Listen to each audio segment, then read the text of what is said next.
Have you ever been gaming or working online classes and your internet service constantly gets interrupted? First Nations Fiber is about to ensure that just won't happen again. Get ready for high speed at a new level. Click on fnfiber.com and sign up today. First Nations Fiber, empowering people through connectivity.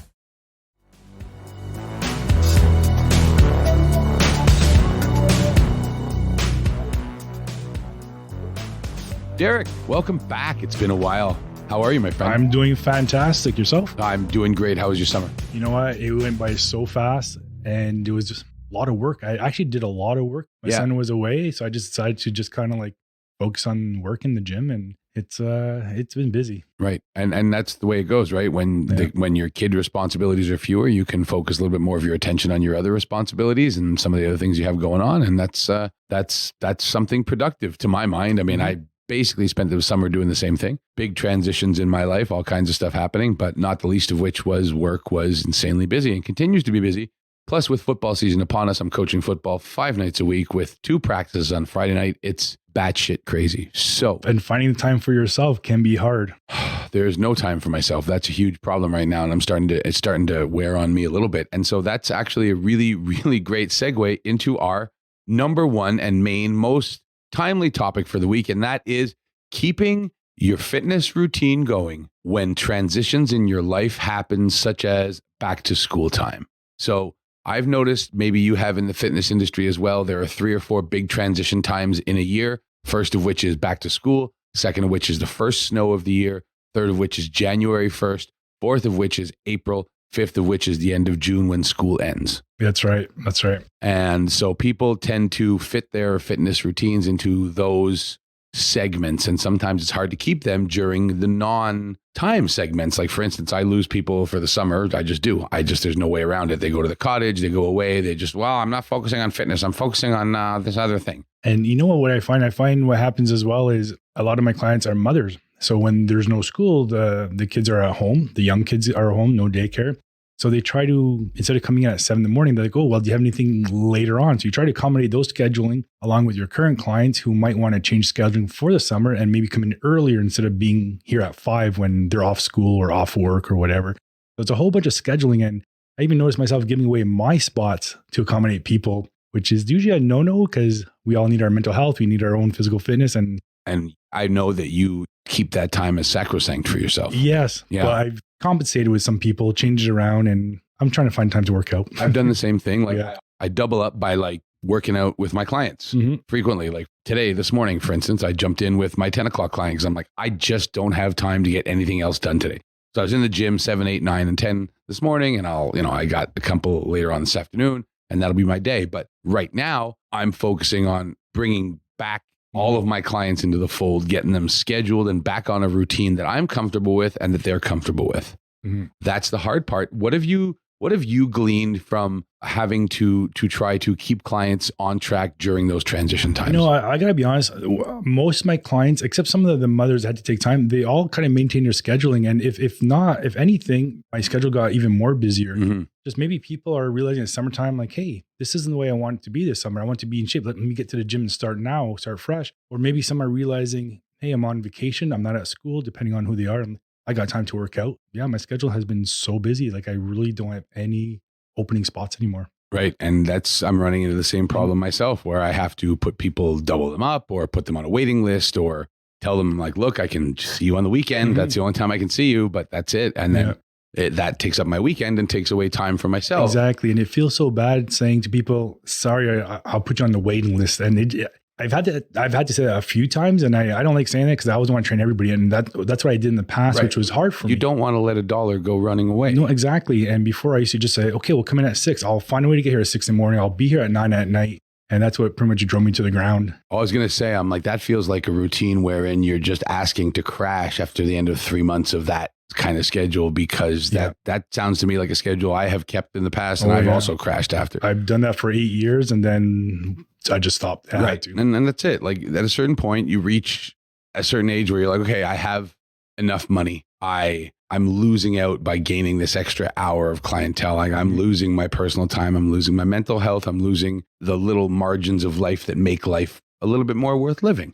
And so that makes it harder to leave space for our loved ones, for our relationships, for our whatever it is that else that is important to us. So I've found that over the summer, I have had to block out periods of time where I'm like Mark, and I put that down in the schedule, and like, that's who's on the schedule. Yeah. And that's very important to do. Like once you've been in this game for a long time, like we have, you need to make, your job is to make everybody, fit, happy, healthy. But then we forget about ourselves sometimes. We run on thin ice. Expending our energy on everybody else means we have less for ourselves and for our relationships. Exactly. And those are really important. We can't bring it's not healthy for us to bring, bad moods home because we've spent all of our good mood on our paying clients. Right. And that's something that I've had to learn as a person and as a man and as a parent and as a partner. So that has resulted in me blocking off entire segments of days for Mark, period. Point.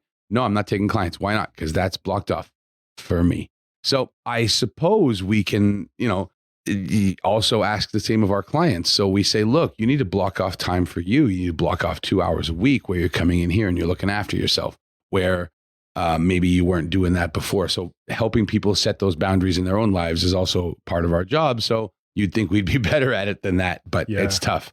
It really is tough. So when this podcast comes out, it's going to be right around the time when elementary schools are back in school. I believe high schools are getting back on the 31st of August, if not the 1st of September here in town.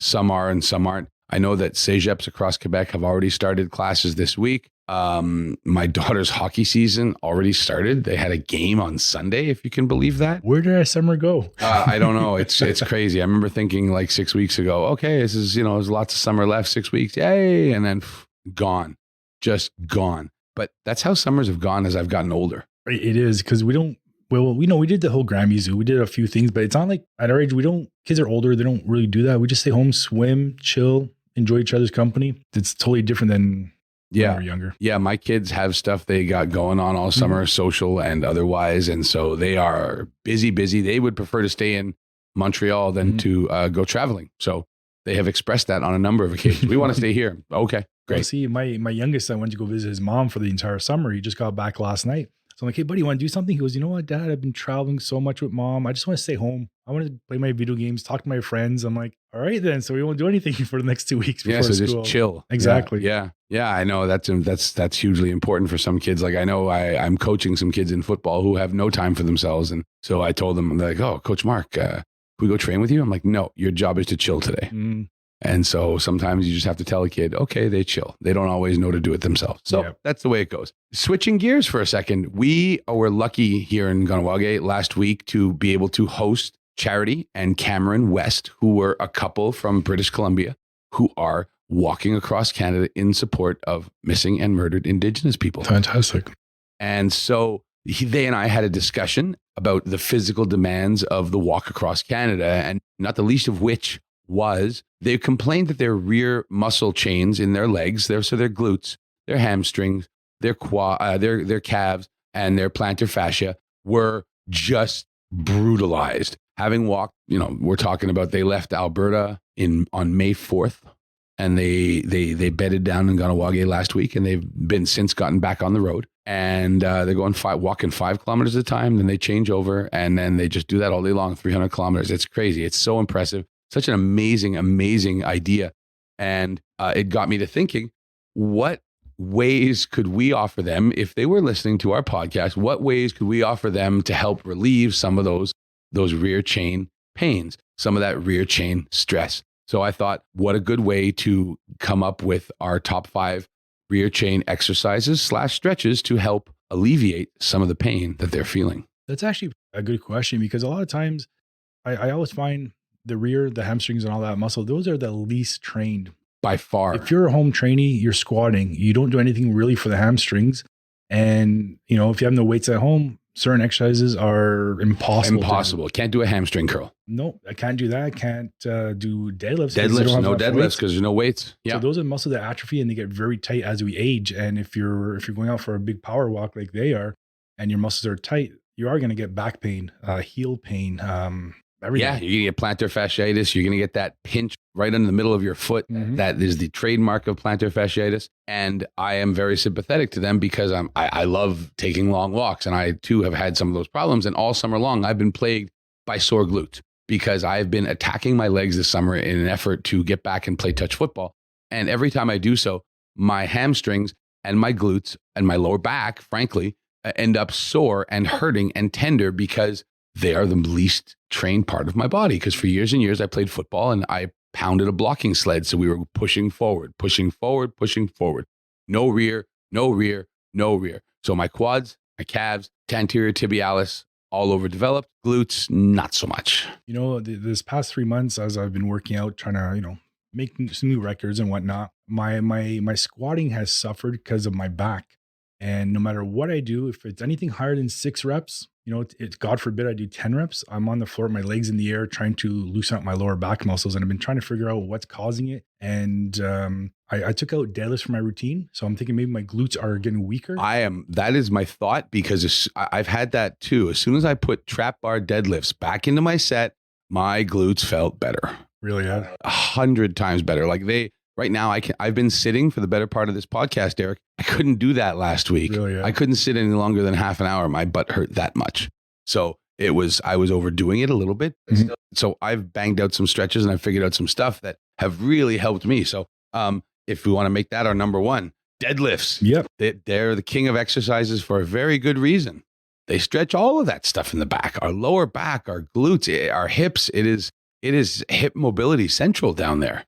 Yeah. And I mean, it's one exercise that I took on my routine, and that's when the problems started coming. And only as where I'm talking to you now, I'm like, maybe that's exactly what it is. Yeah. Even though I was doing glute bridging, which is another exercise it's good. It just doesn't do anything for the hammies. No, it doesn't stretch it or it doesn't do anything. So I think that's the and I love squats, and I've just been getting really disappointed where I'll do a set and I got to sit down for like 5 minutes and decide if I'm going to continue or not. And usually and that's not fun. It's not when you're ready to go in there and like my back really. Yeah. You know? Yeah, it's true. Cause you're like, when you go to lift, you feel energized, you feel good, but then you get into the lift and a body part is providing you with sharp pain. That is really unpleasant because it takes all of the muscle, all the focus on your muscle out of the lifting and it puts it squarely on the pain that you're feeling. Yep. And that is unpleasant. So let's make that number one.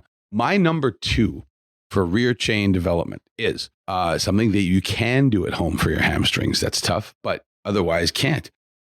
Elevated glute, elevated hip ball curls. So get your heels on a Swiss ball, get your ass up in the air, hands on the side for stability, and curl them in. Now, granted, it's not the load of a hamstring curl, which is obviously, to my mind, the number one way to, attack those back of the legs. But if you don't have access to a hamstring curl machine or apparatus in your gym, because people often don't, that is a great way to get your hamstrings engaged and activated. So that's number two in my mind. Okay. I have a good one as well. I just recently started doing it as I'm trying to build up my back again. There's an exercise, a hyperextension machine, but not many people are going to spend $1,000 on that for their home gyms. Right. So what I've been doing after doing some research is I'll put like a bar in my power rack, probably about hip level, a little bit lower, and I'll kind of secure my feet on the ground with dumbbells behind it. Yes. And I'll kind of like a deadlift, but I'm leaning over. Yeah. Focusing chin down, focusing on my glutes more than anything. And it takes away my back pain. It works the glutes. Yeah. And it's very, very similar to a hyperextension machine, right, without actually getting the machine. But mind you, you do have to pad up that bar because it cuts into your hips. So it's been doing the trick right now. So you do get the stretch. You do get the lower back exercise and the glutes all in one. If you don't have a heavy enough barbell to do deadlifts, it's a pinch. Right. And so scale of 1 to 10, if you don't have a hyperextension apparatus, that it makes it tough. But I've got a school of thought that a friend of mine once told me. He said, for every spinal flexion you do, you should be doing an equal spinal extension. Yes, I think so. And I have to agree with that, because especially the pressure that crunches and sit-ups and all that junk puts on your lower spinal cord, especially if you're not imprinting with your coccyx on the ground. That being said, people, when you're doing abdominal exercises, keep your tailbone on the ground. Yeah. Tailbone on the ground. And what even helps as well is I got this trick from Larry Scott, 1956, Mr. Olympia. Nice. He's like, when you're doing any type of leg raises, Well, probably you wouldn't want to do them. You want to do like a reverse crunch or even a regular crunch. He's like, imagine pushing your lower back, your spine to the floor. Perfect. By pelvic tilting. Right. So it's flat. Yes. And then when you do your toes to ceiling or reverse crunches, the lower abs crunch. Lower abs engage. Did you ever notice if you do leg raises, everybody puts their hips under or their hands under their hips? Yes. Your lower back arches. He says, right. get rid of that, push it down, and your That's legs right. may not go all the way down, but you're still getting it. Yeah. I've had that as well. And I've noticed like that was something I pulled out of a Pilates class one time and they call it imprint. Okay. And you got to really work. So that's what you meant by imprint. You really got to work to do it. Yeah. And I was like, oh, I'm imprinting now. Oh, that's nice. And you feel them you really do. Right? You can feel you're like, holy hell. Like I found that on the Roman chair. I made sure to imprint against the Roman chair last week, push straight back and imprint, coccyx stays down,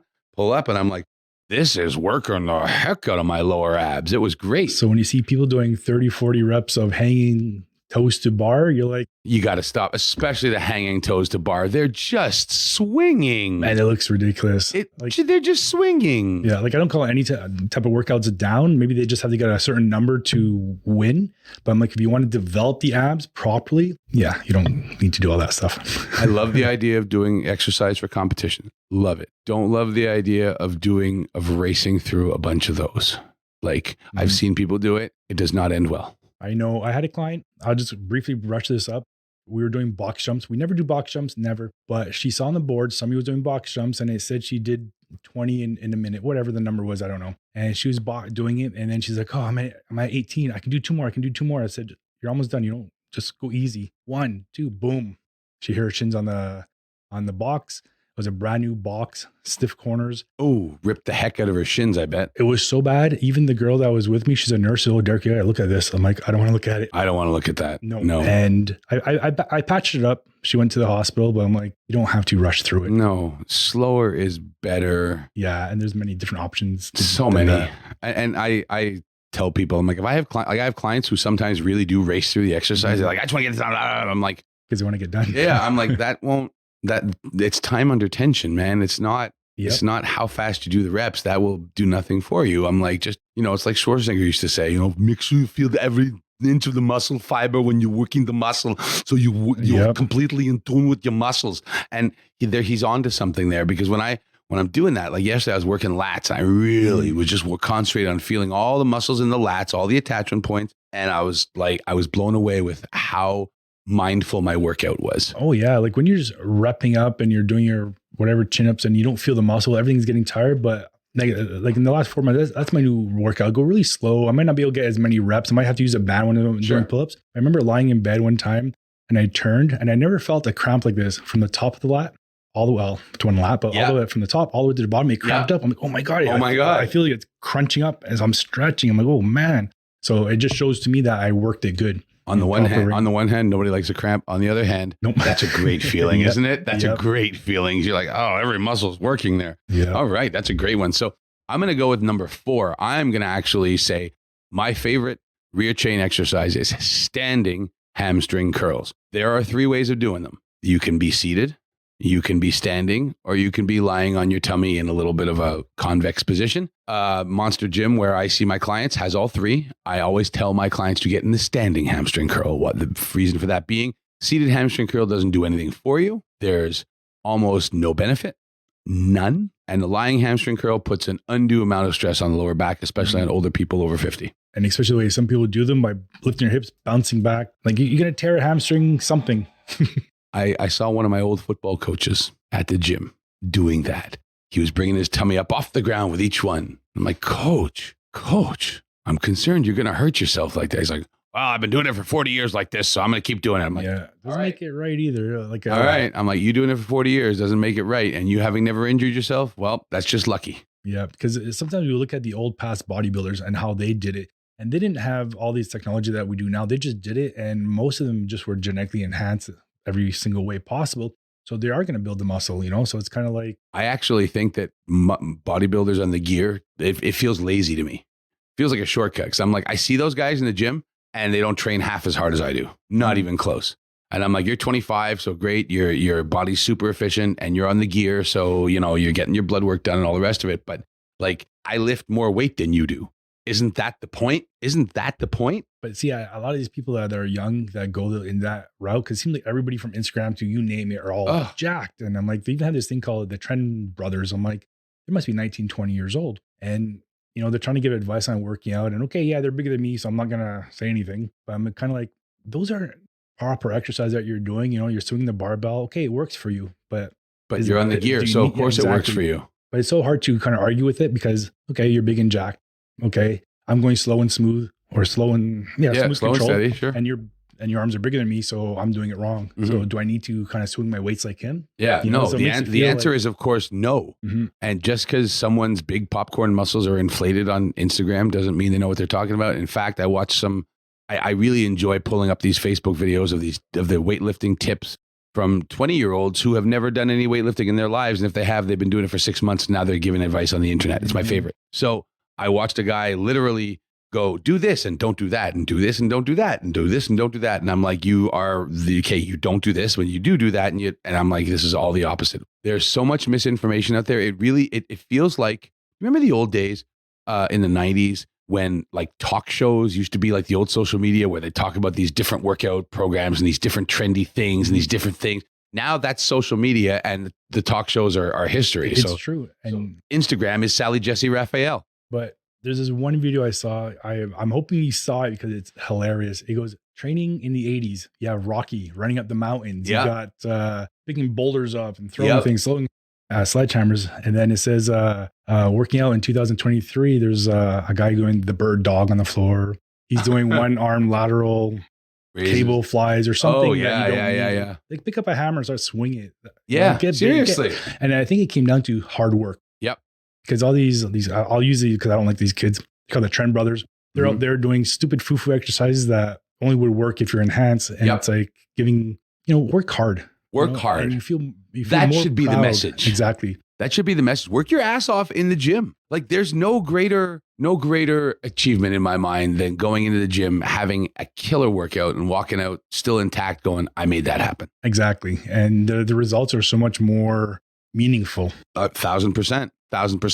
Number 5, I'm going to throw it to you, my brother. Yeah, this one, I'm not quite sure the name. I didn't make it up, definitely, but I've been doing it in my gym because, again, I don't have a lot of machines. I call it you're lying on 2 benches. Yes. Your shoulders are on one bench, your feet are on the other bench. Yes. And if you can, you put a weight on your hips. Yeah. And you're doing kind of like a straight leg glute yes. bridge. Yes. So it's almost like another deadlift. It's like a reverse V. Exactly. Yes. And you're doing that. And as you dig your heels into the ground, you're working your calves, you're working your hamstrings, your lower back, your glutes, and it's a non-impact exercise. It really is total non-impact exercise. There's no point of contact with the ground. No. And when I was doing it the first time, it was kind of boring at first, but until you get to your 12th, 15th rep, and of course you're going slow. You're not humping the air. You're going nice and slow, feeling the contraction at the top. And what do you use for the dumbbell? What's your weight? I put a plate. I put 45. Like I do the 25, 35, 45, but I don't do anything more than that because it's not for me, it's not a power strength exercise, like a glute thrust. No, I asked because I'm going to go and try it this afternoon. Yeah, try 25 and just get the feel for it. And you're like, wow. Okay. Legs are straight. It's really good exercise. That's a really cool idea. I hadn't thought of it, but as soon as you said it, I'm like, that makes so much sense. I don't know why I haven't tried it already. And what I always do with that, for some reason, it just feels natural for me to do like a crunch exercise afterwards. Anytime I do a lower back exercise, I feel like I need to go the other way. Right. Do the reverse. Yeah. And I feel the same way. Even like when I'm doing chest, you want to do a row. Sometimes I'll mix them up just to get that. Yeah, I like to every Sunday is my push-pull day. So I'll do one push, one pull, one push, one pull. And I like to alternate that because like it's different muscle groups, right? And so you're like, you can move quickly between sets. You don't have to sit around too long, stand around too long. Yeah. It works really, really well. I find it helps your cardio because while you're doing the other exercise, your chest is resting for a minute or two. Then you do your pull-ups, rest a minute or two. So you're getting that rest that you need, but your body's still moving. So it gives you a little bit of cardio. Very often I ask my clients to do that type of activity in a circuit. And I often tell them, I always tell them, I want you to start the next exercise before you are emotionally prepared to do so. Mm-hmm. That will keep your heart rate where it is. When you're tired, your body says, no, I don't want to. But just go ahead. Even though your body's saying no, go ahead and pick up the weight and start doing it because your muscles will adjust. Your heart rate will adjust. And because we're not resting quite so much, I ask my clients to lift like 75% of their maxes or 60% or what have you. But I call the concept metabolic resistance because it keeps your metabolic rate very, very high. and gives you a great resistance workout anyway. MRT, that's what I used to call my training, metabolic resistance training. Well, there you go. Yeah. Wow. And it's funny that you said this because I'm at a crossroads right now. I know we're getting off topic, but Wow. So the topic is fitness, my brother. I'm at the crossroads because for the last 4 months, I decided to do a new training. I think I was here before. I was saying, I'm eating so much you mentioned food. that you were cutting like crazy. No, I was eating so much food. I was getting lean, but I was building at the same time, taking a long rest, 3-minute rest between sets, 1 to 2 heavy sets. So I put on a lot of muscle, a lot of weight because I've never trained like this before.